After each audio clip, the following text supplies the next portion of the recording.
Kita habiskan ibadah kita bahwa pertolongan kita adalah dalam nama Tuhan yang menjadikan langit dan bumi. Amin. Kasih karunia menyertai kamu dan damai sejahtera dari Allah, Bapa kita dan dari Tuhan Yesus Kristus dengan persekutuan Roh Kudus. Dan bagimu juga.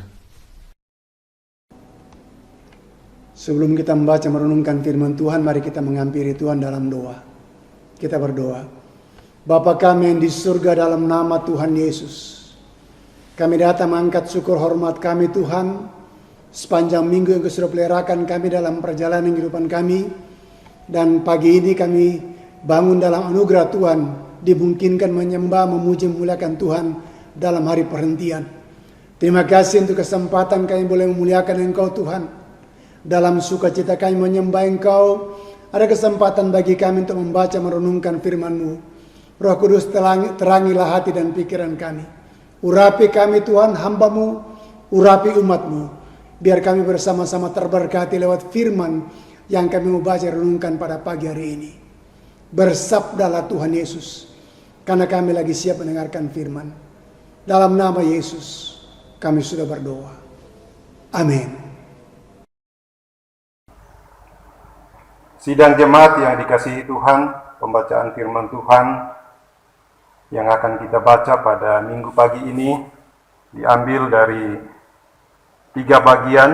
Yang pertama, Kejadian 1 ayat 1 sampai dengan 5. Pembacaan yang kedua, Kisah Para Rasul 19 ayat 1 sampai 7. Dan pembacaan yang ketiga, Markus 1 ayat 1 sampai 8.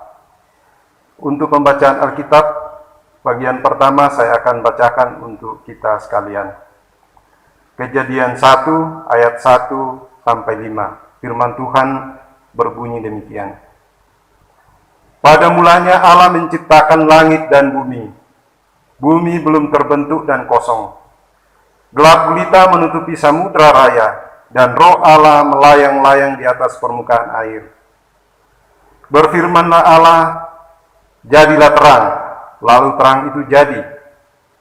Allah melihat bahwa terang itu baik, lalu dipisahkannya terang itu dari gelap.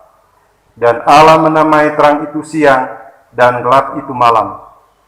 Jadilah petang, dan jadilah pagi. Itulah hari pertama. Kisah Para Rasul pasal 19 ayat 1 sampai 7. Paulus di Efesus. Ketika Apolos masih di Korintus, Paulus sudah menjelajah daerah-daerah pedalaman dan tiba di Efesus. Di situ didapatinya beberapa orang murid. Katanya kepada mereka, "Sudahkah kamu menerima Roh Kudus ketika kamu percaya?"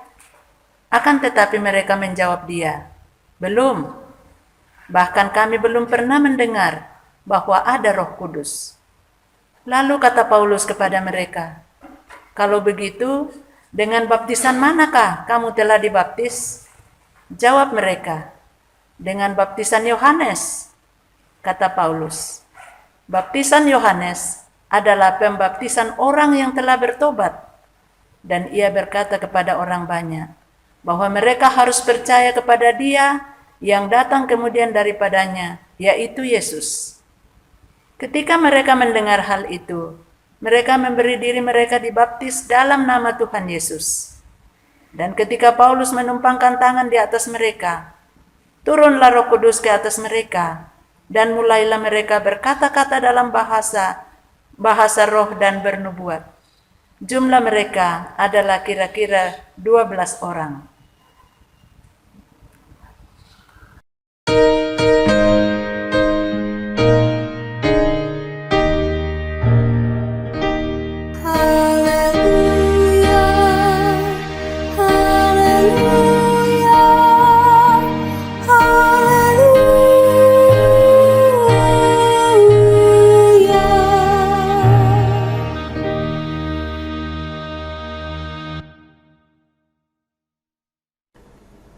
Saudara, dengarkanlah Injil Yesus Kristus yang terambil dari Markus pasal 1 ayat 1 sampai 8.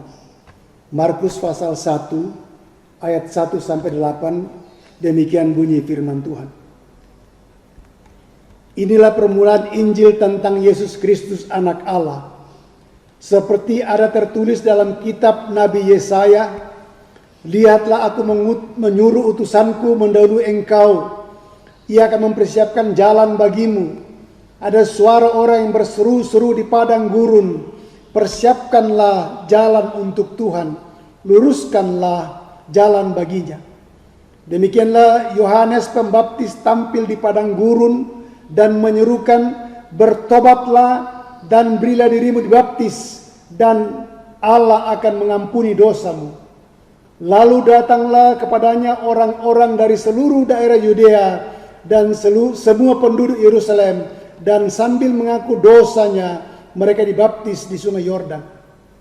Yohanes memakai jubah bulu unta dan ikat pinggang kulit, dan makanannya belalang dan madu hutan. Inilah yang diberitakannya, sesudah aku akan datang ia yang lebih berkuasa daripadaku. Membungkuk dan membuka tali kasutnya pun aku tidak layak. Aku membaptis kamu dengan air, tetapi ia akan membaptis kamu dengan Roh Kudus. Sampai sedemikian jauh pembacaan firman Tuhan. Berbahagialah orang mendengarkan firman, merenungkannya, dan mau mewujud nyatakannya dalam kehidupan ini hari lepas hari. Shalom saudara-saudara. Puji Tuhan, pagi ini kita memasuki hari yang ke-10 dalam bulan yang pertama tahun ini. Puji Tuhan. Dalam ibadah kita pagi ini kita bacaan utama kita dari Kisah Rasul 19 ayat 1 sampai 7 dengan tema Roh Kudus ada padamu. Roh Kudus ada padamu. Saudara kasih Tuhan Yesus, dalam bacaan utama kita dikisahkan pertemuan Rasul Paulus dengan 12 murid di Efesus. Kita bisa lihat ayat 1 dan ayat yang ke-7. Predikat murid melekat berdasarkan baptisan Yohanes yang mereka terima. Itu kita bisa lihat dalam ayat yang ketiga dalam bacaan kita. Saya bacakan demikian. Lalu kata Paulus kepada mereka, kalau begitu dengan baptisan manakah kamu telah dibaptis? Jawab mereka, dengan baptisan Yohanes. Yang menarik saudara-saudara kasih Tuhan Yesus, bahwa walaupun mereka menyandang predikat murid, Paulus tidak memperlakukan mereka secara istimewa. Tetapi sebaliknya mereka diperlakukan layaknya orang-orang yang belum mengenal kebenaran. Sehingga Paulus bertanya kepada mereka, sudahkah kamu menerima Roh Kudus ketika kamu menjadi percaya? Itu bisa lihat dalam ayat yang kedua. Saudara, sebagai orang Kristen, tentu kita tidak asing dengan tidak asing juga dengan istilah Roh Kudus. Bahkan dapat dikatakan bahwa Roh Kudus adalah salah satu sumber kehidupan orang Kristen atau kekristenan. Amin. Karena tanpa Roh Kudus, manusia tidak akan mampu memiliki hubungan yang intim dengan Allah.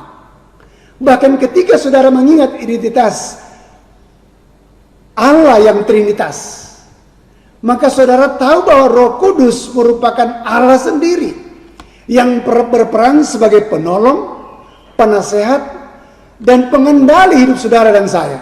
Setuju?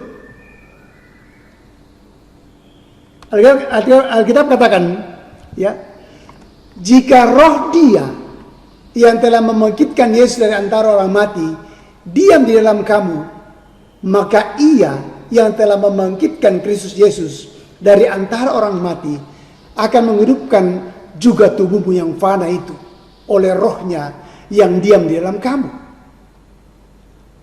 Roh itu bersaksi bersama-sama dengan roh kita bahwa kita adalah anak-anak Allah. Roma pasal 11 ayat 16. Artinya hanya Roh Kudus atau hanya Roh Kuduslah yang akan memenuhi hati manusia. Bahkan hanya Roh Kuduslah yang akan memberikan kepuasan serta kelegaan bagi saudara dan saya atau manusia. Amin.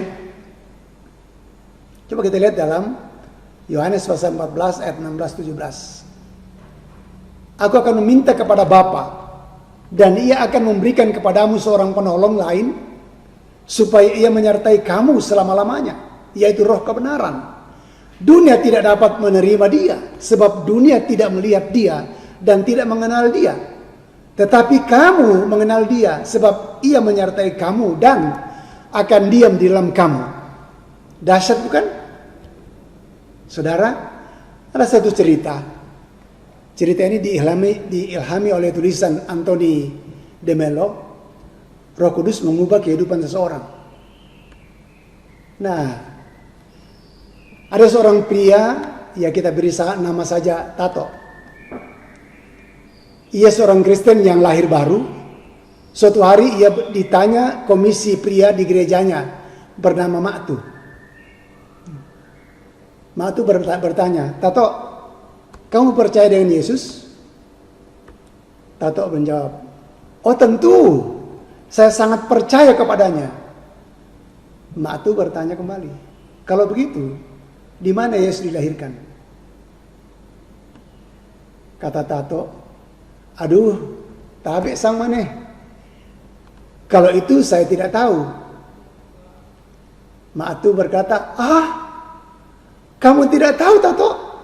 Terus, bagaimana kamu bilang kamu sangat percaya pada Yesus Kristus? Tato menjawab, oh kalau soal itu saya sedikit pun tidak ragu atau digoyahkan. Tahu tidak, Maktu? Dulu hidup saya berantakan, suka mabuk-mabukan, dan juga suka judi. Nah kalau saya sudah mabuk, sering lupa diri. Nah, istri dan anak-anak saya jadi sasaran. Sehingga istri dan anak-anak saya takut bertemu dengan saya. Apalagi kalau habis kalah judi sekaligus mabuk. Kata istri dan anak-anak saya lebih kejam daripada setan. Suatu hari, Maktu, saya kalah judi dan semua harta habis ludes. Saya merasa putus asa dan tanpa harapan. Lalu saya putuskan pergi dari rumah. Ya. Untuk apa? Saya mau bunuh diri. Taunya di tengah jalan perjalanan tanpa disengaja saya bertemu dengan sahabat saya masa kecil, si Dandu namanya. Dandu terkejut melihat keadaan saya. Lalu dia bertanya, ada apa kau, Tato? Kok keadaanmu begini? Mukamu muram, kusut sekali lagi. Hampir-hampir saya tidak bisa mengenal kamu lagi. Saya malu, dan saya terpaksa menceritakan keadaan saya yang sudah hancur lebur. Semua sudah habis alias ludes. Dan saya putus asa. Dan makanya saya mau bunuh diri. Dando memegang bahu si Tato lalu katakan, jangan bunuh diri, Tato. Kata Dando, harapan masih ada. Saat ini yang kamu perlukan hanyalah satu, yaitu Yesus. Kamu harus berdoa padanya, minta ampun dan bertobat. Bilang atau katakan sama Yesus, kamu ingin berubah, tolong ubah saya. Kalau kamu berdoa sungguh-sungguh dan mohon kepadanya dan percaya, pasti kamu berubah.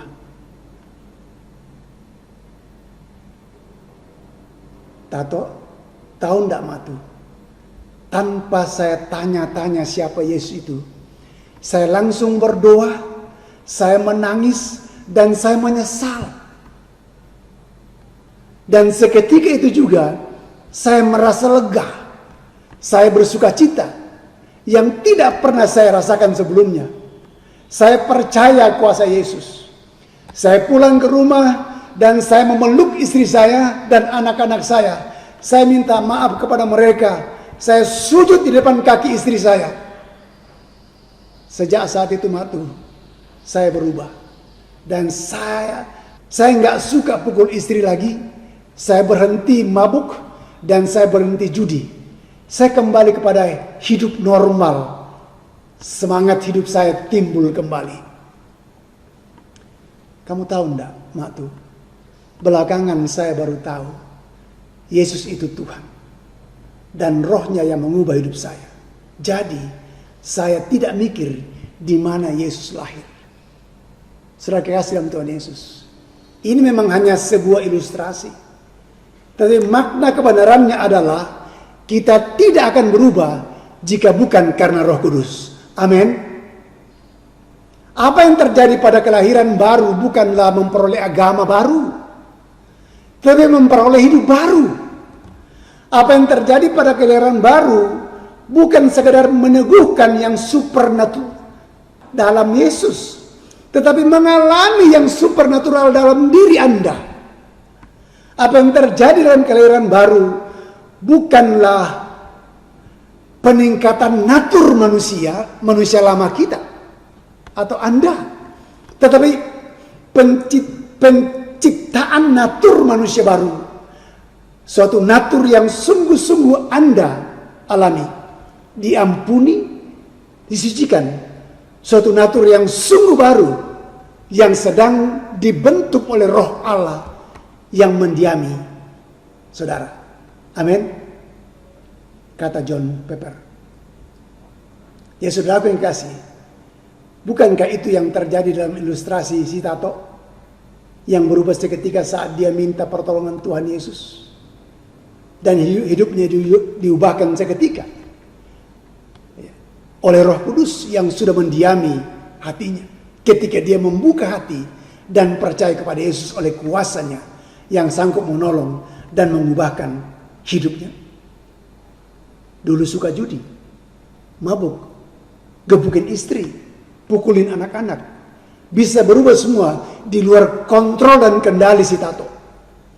Tapi karena Yesus oleh kuasa Roh Kudusnya. Amin. Roma 8 ayat 9 katakan, tetapi kamu tidak hidup lagi dalam daging, melainkan dalam roh. Jika memang Roh Allah diam di dalam kamu. Tetapi jika orang tidak memiliki Roh Kristus, ia bukan milik Kristus. Luar biasa kan? Ya, saya ulangi sekali ayat itu.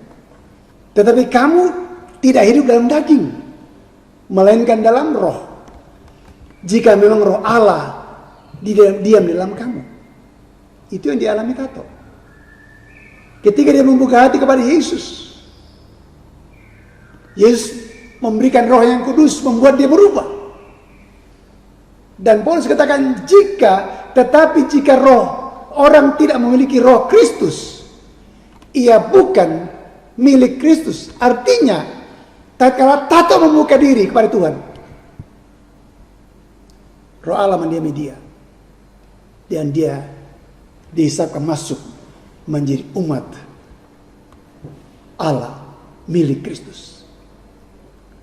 Lanjut dikatakan, roh itu bersaksi bersama-sama dengan roh kita bahwa kita adalah anak-anak Allah.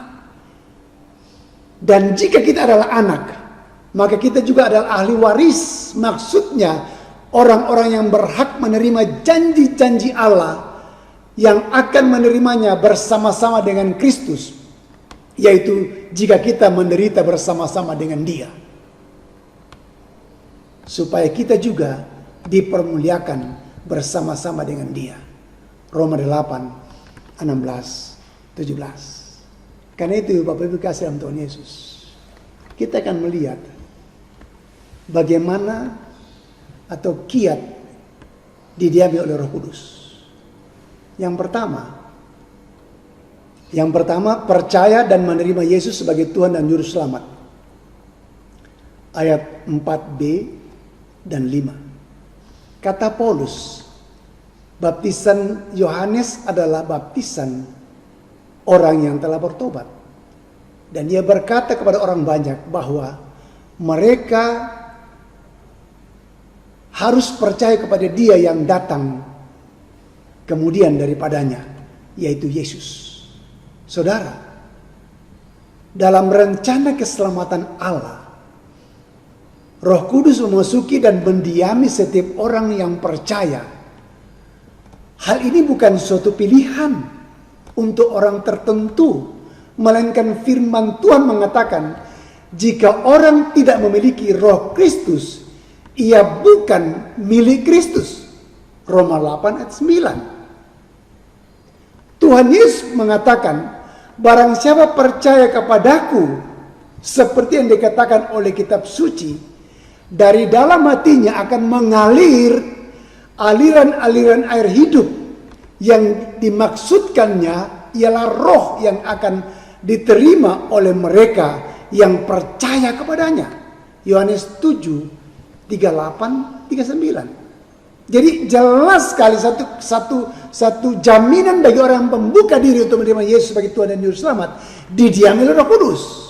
Dan Rasul Paulus menuliskan kepada orang-orang Efesus, di dalam Dia kamu juga, ketika kamu percaya, dimeteraikan dengan Roh Kudus yang dijanjikannya itu. Efesus pasal 1 ayat 13. 14 katakan, dan Roh Kudus itu adalah jaminan bagian kita sampai kita memperoleh seluruhnya, yaitu penebusan yang menjadikan kita milik Allah untuk memuji dan memuliakan Tuhan. Artinya, Roh Kudus mendiami orang percaya secara permanen, seperti yang Yesus katakan dalam Injil Yohanes 14 ayat 16 sampai 17a, katakan, aku akan minta kepada Bapa, dan Ia akan memberikan kepadamu seorang penolong yang lain, supaya Ia menyertai kamu selama-lamanya, yaitu Roh kebenaran. Garis bawah itu, seorang penolong yang lain, supaya Ia menyertai kamu selama-lamanya. Jadi Roh Allah, ketika saudara dan saya membuka hati menerima Yesus sebagai Tuhan dan Juru Selamat, Roh Kudus mendiami saudara selama-lamanya. Amin.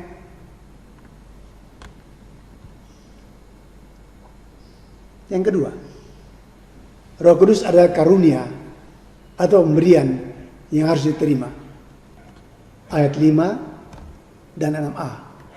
Ketika mereka mendengar hal itu, mereka memberi diri mereka dibaptis dalam nama Tuhan Yesus.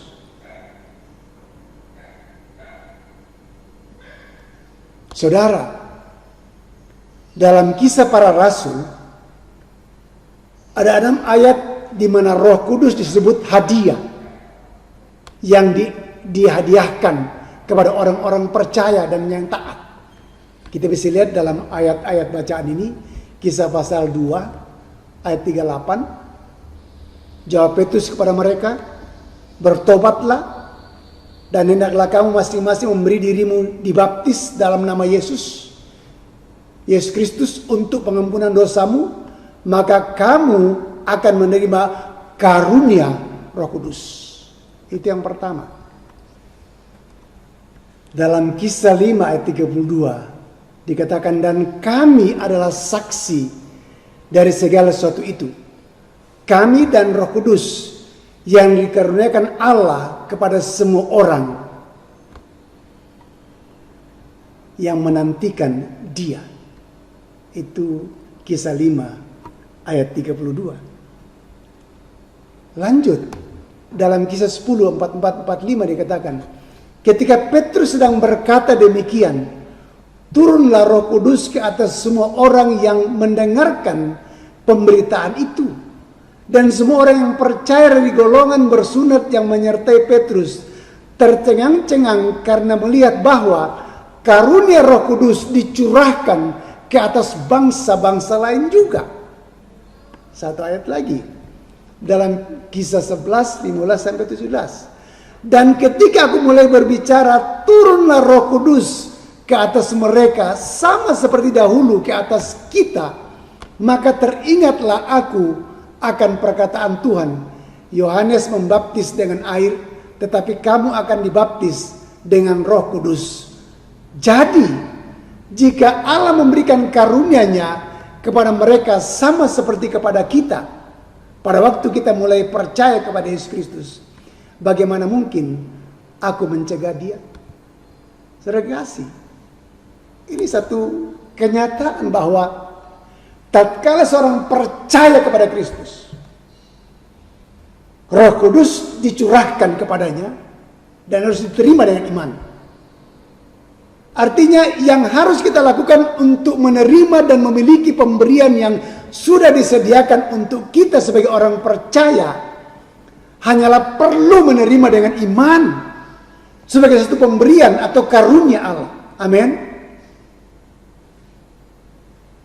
Kita tidak perlu untuk berjuang, berdoa lama, menunggu atau mengikuti upacara lain.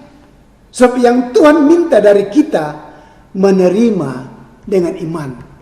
Sama seperti hidup kekal yang juga merupakan hadiah Allah yang diberikan kepada kita.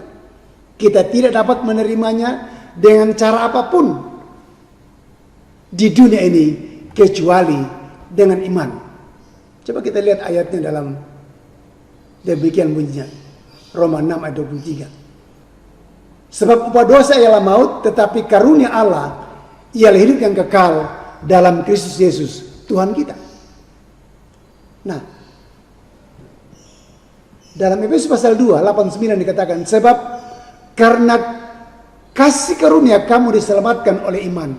Itu bukan hasil usahamu, tapi pemberian Allah. Kembali karunia di sini. Itu bukan hasil pekerjaanmu. Jangan ada orang yang membanggakan diri. Jadi kembali saya mau katakan di sini bahwa sebagaimana kita menerima keselamatan hanya oleh iman, maka Roh Kudus yang mendiami kita pun dituntut dari kita ialah untuk menerima dengan iman. Sejak saat di mana saudara dan saya mempercayakan diri kepada Tuhan Yesus, kita memiliki hidup yang kekal dan menerima Roh Kudus. Amin.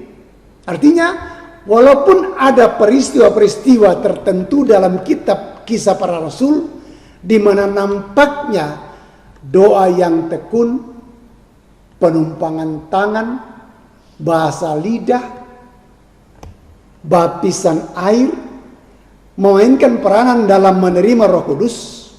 Namun demikian hal tersebut tidaklah merupakan syarat mutlak untuk dapat menerima Roh Kudus, tapi harus diterima dengan iman. Dalam Dia kamu juga, karena kamu telah mendengar firman kebenaran, itu Injil keselamatanmu. Dalam Dia kamu juga, ketika kamu menjadi percaya, dimeteraikan dengan Roh Kudus yang dijanjikannya itu. Jadi sudah Tuhan janjikan, ketika kita membuka hati menerima Dia sebagai Tuhan dan Juru Selamat, dimeteraikan dengan Roh Kudus. Dan Roh itu adalah jaminan bagian kita sampai kita memperoleh seluruhnya, yaitu penebusan yang menjadikan kita milik Allah untuk memuji, memuliakan Allah. Diberikan karunia atau Roh Kudus mendiami kita semata-mata apa? Untuk memuliakan Allah dalam kehidupan ini. Yang ketiga, karya Roh Kudus dalam diri orang percaya. Dalam ayat yang ke-6 bagian B, kalau saya bacakan seluruh ayat dikatakan, dan ketika Paulus menumpangkan tangan di atas mereka, turunlah Roh Kudus ke atas mereka, dan mulailah mereka berkata-kata dalam bahasa roh dan bernubuat. Kisah Rasul 19 ayat yang ke-6. Saudara, kita tidak mengerti dengan pasti apakah istilah berbicara dalam tanda petik bahasa roh ini bahasa asing bagi orang lain atau bahasa yang memang asing namun bisa dimengerti oleh orang lain. Kalau kita kembali kepada peristiwa Pentakosta dalam Kisah Rasul pasal 2 ayat 1-13, Injil diberitakan di dalam 15 bahasa sekaligus, yakni bahasa yang dimengerti oleh orang-orang yang berkumpul di Yerusalem pada waktu itu. Misalnya bahasa Partia, bahasa Media, bahasa Elam, dan lain-lain. Ada 15 bahasa. Kita bisa lihat dalam Kisah Rasul pasal 2 ayat 7-11. Hal ini menyatakan bahwa Injil Kerajaan Allah diberitakan untuk semua bangsa.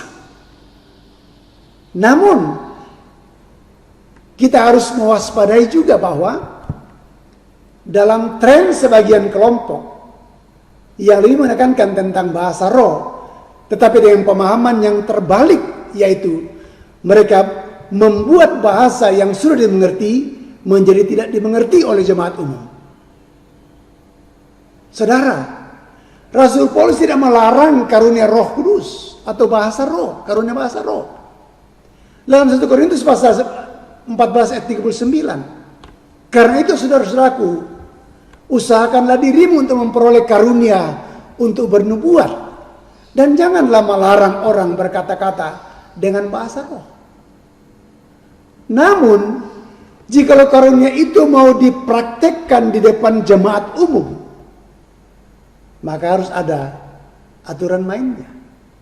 Paulus katakan, jika ada orang yang berkata dengan bahasa roh, biarlah 2 atau sebanyak-banyaknya 3 orang. Seorang demi seorang, dan harus ada seorang lain untuk menafsirkannya. Jika tidak ada orang lain yang dapat menafsirkannya, hendaklah mereka berdiam diri dalam pertemuan jemaat dan hanya boleh berkata-kata kepada dirinya sendiri dan kepada Allah.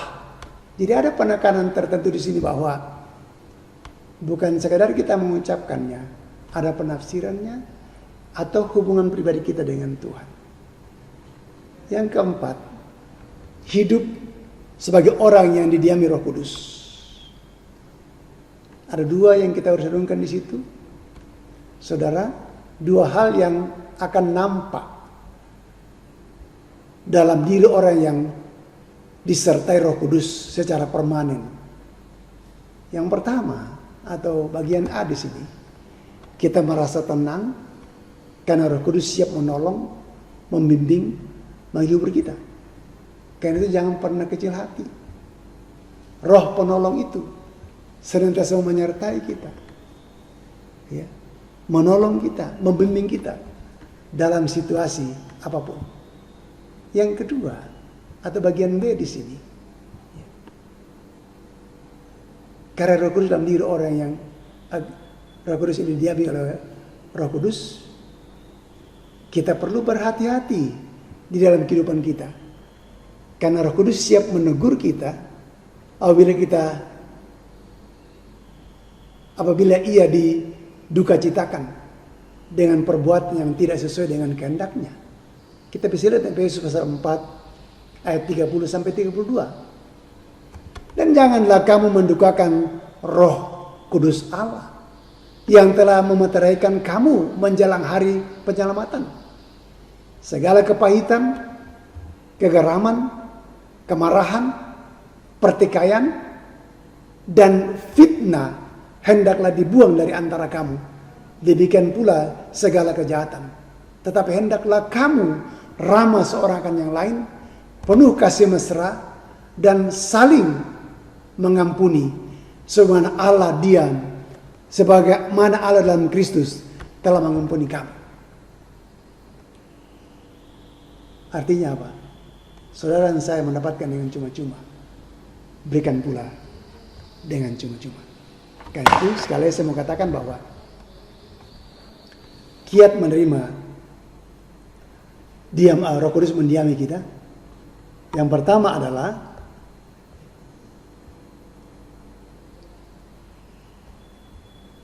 percaya dan menerima Yesus sebagai Tuhan dan Juru Selamat pribadi. Yang kedua, Roh Kudus adalah karunia atau pemberian yang harus diterima dengan iman. Yang ketiga, karya Roh Kudus nampak dalam diri orang percaya. Dan yang keempat, hidup orang yang didiami oleh Roh Kudus ada 2 bagian di situ. Ya, yang pertama harus merasa tenang karena Roh Kudus siap menolong, membimbing, dan menghibur kita. Dan yang kedua, kita perlu berhati-hati di dalam kehidupan kita karena Roh Kudus siap menegur kita tatkala kita mendukakan Dia tidak sesuai dengan kehendaknya. Tuhan berkati kita. Shalom. Amin. Saudara, mari kita masuk dalam saat teduh sejenak.